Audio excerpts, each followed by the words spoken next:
Welcome to It Takes Two. I'm Blair. I'm Chris. And today we are reacting to Miranda's reaction from the Netflix documentary Dancing for the Devil. Yeah, check out this video real quick, guys. Hey guys, I hope you're having a wonderful day. I just wanted to hop on here really quick and first of all say thank you so much to everybody who's been so supportive during this time. In the next couple slides, I've included my statement of this documentary that's just been released. I can't go into too much detail because of legal purposes, but I just wanted to add my side of the story a little bit. Thank you so much for taking a read. Have a great day. Bye. All right, we're going to do y'all a favor. Blair's going to read what is on the slide so y'all can actually see what she said. You ready, Blair? I'm ready. All right, let's go. Hey everyone, just wanted to hop on here and say that I have seen the documentary. I want to start by saying that I appreciate the concern that has been expressed for my well-being. Due to pending litigation in which I am a plaintiff in a defamation lawsuit, it's not appropriate for me to comment on specific allegations. Though I will state that I do not condone abuse in any way. I cannot speak for anyone else but myself. I love my mom, dad, and Melanie, and they will forever be a part of my life. The truth is, we just don't see eye to eye at this time. I believe that this documentary is a one-sided story. I gave my life to Jesus Christ in 2020 and asked my family for some space in the very beginning to collect my thoughts and process my new walk I wanted to take with God. I also told my sister that I wanted to continue our Wilking Sisters social media page. She logged me out of our account, and when I asked for access back, she denied my request. So I had no other choice but to start my own account and pursue my own career. I still have yet to receive access into our account. My family didn't honor the space I asked for, and I saw a different side of them I've never seen before. Honestly, it made me mad, frustrated, and annoyed that they were being so overbearing and chaotic.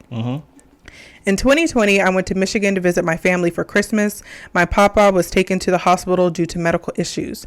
We got a phone call saying that he had a short time before he would pass. Melanie and I drove to the hospital to say our last goodbyes. Before we went into the hospital to do so, I started to pray for our papa in the car, and Melanie got offended, angry with me, and told me to stop and to never pray around her. Our papa passed away that day. Fast forward about a month and a half, Melanie and I are in LA and we're about to head back to Michigan for our papa's funeral. I was at a place with my family where I felt like I was being harassed. My parents and sister are not religious. They immediately called me going to church twice a week a cult. I felt that if I went back for the funeral, they would try to keep me there and not let me come back to LA. So I told my family that I would not be going to Michigan and that I wanted to move in and begin my life with James. To keep it simple, I did not want to be around them at that time because I felt threatened by them. I have been getting together with them over the past couple years to make amends, move on, and work things out as a family. This documentary has created a further challenge between us as I work to overcome this public attack. No one likes to be portrayed as their brainwashed, not in control of her own life, shell of herself, human trafficked daughter, sister, when that just isn't the truth. I will add that I would have preferred that my family's circumstances remain private. I'm forced and feel like I have no other choice but to defend myself because of all of this. I can't convince anyone to believe anything. I'm just a woman trying to live my life. I am not a victim. I am not in any harm. I'm not being abused. I've never asked my family or anyone else to help me in any way. Respectfully, what I choose to do with my life is up to me. As I take time to process and reflect on the situation, I would appreciate your continued support. I'm going to go first, right? Okay. How do I supposed to believe you, Miranda? Because every time there's something that happens, you run to social media because you have a big following, right? Obviously, with a documentary like this, it makes people choose a side, right? How do I supposed to just take what you say when basically everything that your family say has been supported by every time you want to meet up with them, every time there's some type of challenging or some type of rift, you run to social media, right? If it's family business or if it's a challenge as you're trying to fix, just fix the challenge. Do it privately, but it gives off public performance. And it just gives off as if you're like trying to put out fires, as if it's like a PR statement or something like that. What was your thoughts, Blair, when you was reading throughout that essay, basically? My thoughts is that she's in a cult. Oh my gosh.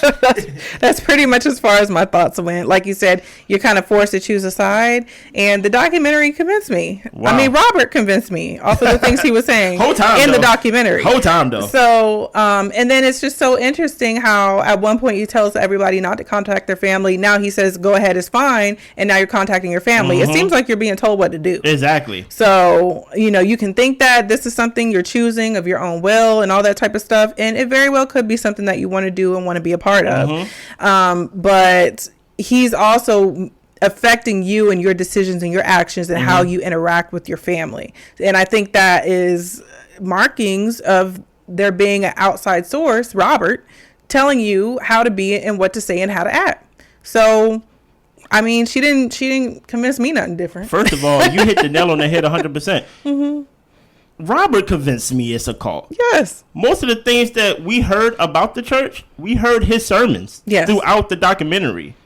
He's a crazy man. You get what I'm saying? With these rhetorics of basically like, don't talk to your family, cut them off and things like that. That's already the first sign that like you think you're thinking for yourself, but you're heavily influenced, right?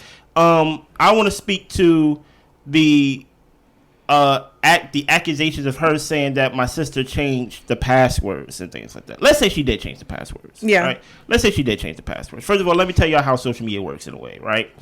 If we have an account and we make money off that account, right?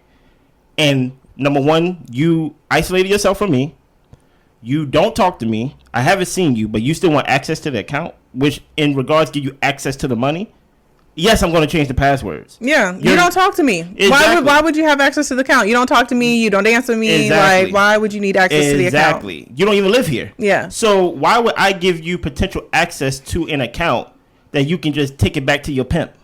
That makes no sense. Like, so that's why I'm like, this whole thing of trying to basically point the finger of, I try to keep things going on the page to where, but like my sister locked me out the account. Oh, I would lock you out the account too. We seen it on the documentary to where people was like, hey, are y'all still together? Yeah. Like, are y'all good? And things like that. So. And we saw people signing empty checks in order for things to get signed over to Robert. So I'm just like, there's a lot of funny stuff going on. You don't need access to the account. Exactly. So it's the same thing as if something was to happen between me and Blair or something like that. And if I'm acting crazy to where like I'm out here doing this, she'll be like, I think I need to change the passwords. Yeah. Because Chris gonna take the money and run off with something. You get what I'm saying? So it's that alone for people who's not in the know. You could convince them, like, oh yeah, like, oh, the sister probably did something. No. The fact that you're brainwashed and things like that, I gotta at least hide the money because we made a decision to be dancers, and this is my like livelihood, so I gotta protect that. But this whole, it's the whole sitting in front of the camera, the Bible open.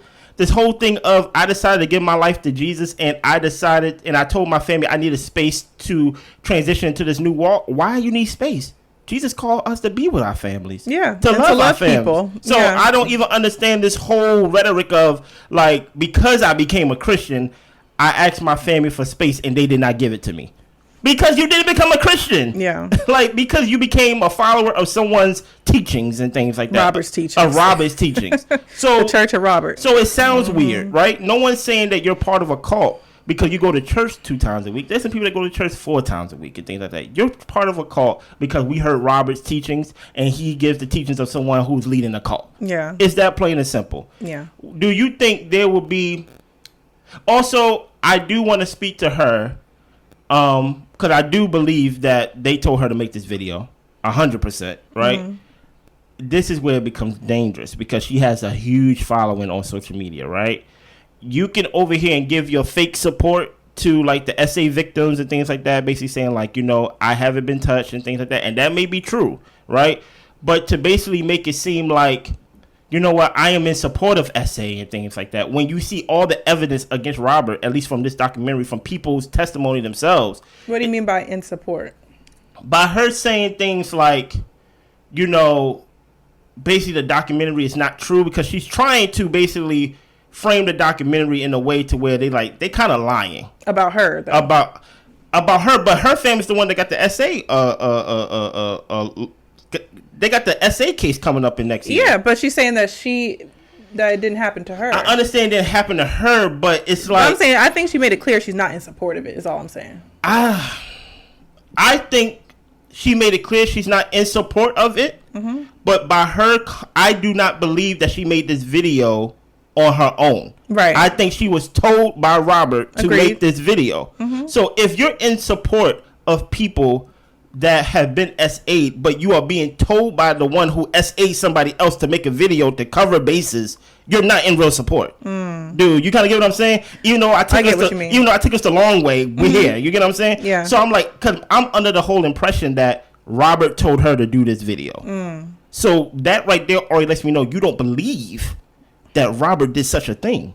Because you're still taking his guidance and things like that. So of course you trying to cover face by saying I support people who have been SA'd and things like that. I am not in support of anybody who basically do that to somebody, but yet you still part of this man's church, part of this man's management. So that's why I'm like, everything about her just seems lost. Kind of like what the sister said of like you're hugging a wall. You get what I'm saying? So listen here, at the end of the day, Miranda, you are also a victim.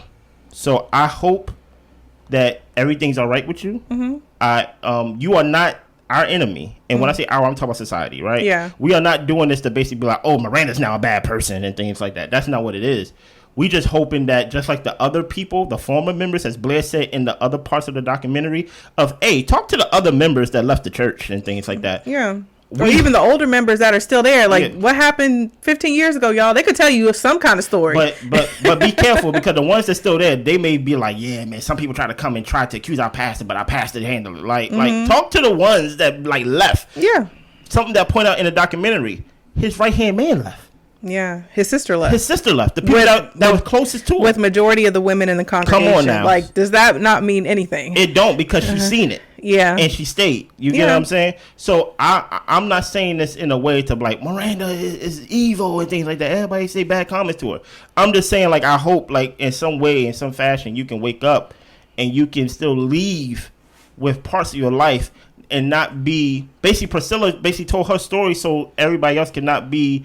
basically go down her route, and that doesn't mean in the sense of SA. I'm talking about years being robbed from you. Yeah. You get what I'm saying? Like, you're still fairly young. You know what I mean? You don't want to be old with regret, because that comes with its own battles. You know what I mean? Absolutely. Anything else? Really nothing else for me. I mean, like I said, I think Miranda's in a cult. Yeah. If she really wanted to convince us differently, then, maybe she could have participated in the documentary. Whole time. So, because it said at the end that they reached out to it and she said no. Yeah. So it just seems like things are just so perfectly curated, and these paragraphs and these statements are being put out, but you had the option to come out and speak from the heart. Facts. When you chose not to. So Facts. It just seems like y'all needed time to prep and prepare.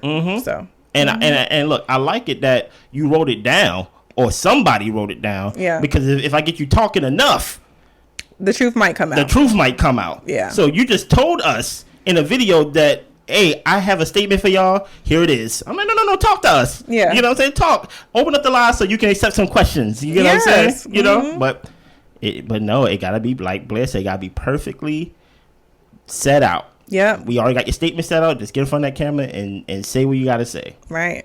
Anything else? That's it. Listen here, man. This was a good documentary. Hopefully y'all enjoyed our reviews. If not, we will be better next time. Okay? Y'all be good. Bye.